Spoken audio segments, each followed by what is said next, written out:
Hébreux 9. La première alliance avait donc un rituel pour le culte et un temple terrestre. En effet, une tente fut installée. Une première tente appelée le Saint, où étaient le chandelier, la table et les pains d'offrande. Puis derrière le second voile se trouvait une tente appelée Saint des Saints, avec un brûle parfum en or et l'arche de l'alliance toute recouverte d'or. Dans celle-ci, un vase d'or qui contenait la manne, le bâton d'Aaron qui avait fleuri et les tables de l'alliance.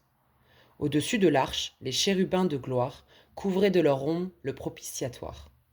Mais il n'y avait pas lieu d'entrer ici dans les détails.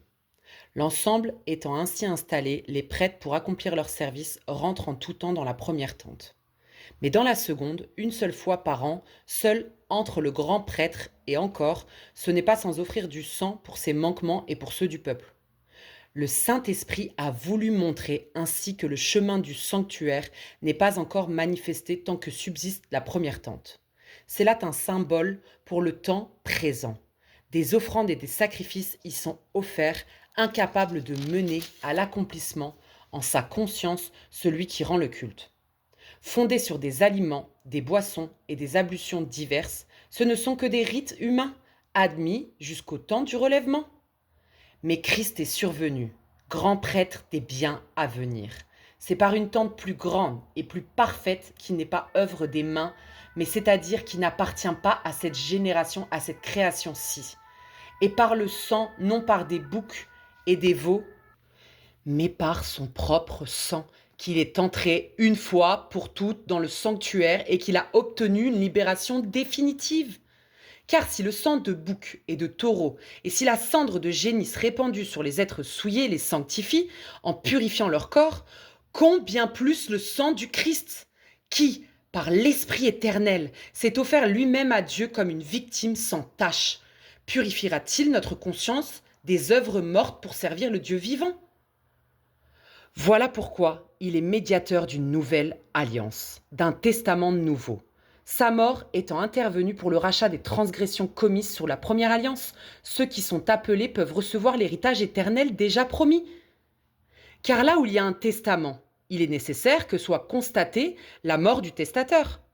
Un testament ne devient valide qu'en cas de décès. Il n'a pas d'effet tant que le testateur est en vie.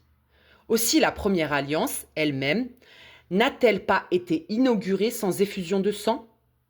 Lorsque Moïse eut proclamé à tout le peuple chaque commandement conformément à la loi, il prit le sang des veaux et des boucs, puis de l'eau, et de la laine écarlate et de l'hysope, et il en aspergea le livre lui-même et tout le peuple, en disant « Ceci est le sang de l'alliance que Dieu a ordonné pour vous ».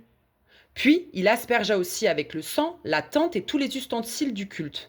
Et c'est avec du sang que, d'après la loi, on purifie presque tout, et sans effusion de sang, il n'y a pas de pardon. Si donc les images de ce qui est dans les cieux sont purifiées par ces rites, il est nécessaire que les réalités célestes elles-mêmes le soient par des sacrifices bien meilleurs. Ce n'est pas en effet dans un sanctuaire fait de mains d'hommes, simple copie du véritable, que Christ est entré, mais dans le ciel même, afin de paraître maintenant pour nous devant la face de Dieu. Et ce n'est pas afin de s'offrir lui-même à plusieurs reprises, comme le grand prêtre qui entre chaque année dans le sanctuaire avec du sang étranger, car alors il aurait dû souffrir à plusieurs reprises depuis la fondation du monde. En fait, c'est une seule fois, à la fin des temps, qu'il a été manifesté pour abolir le péché par son propre sacrifice. Et comme le sort des hommes est de mourir une seule fois, après quoi vient le jugement, ainsi le Christ fut offert une seule fois pour enlever les péchés de la multitude. Il apparaîtra une seconde fois sans plus de rapport avec le péché à ceux qui l'attendent pour le salut. Amen.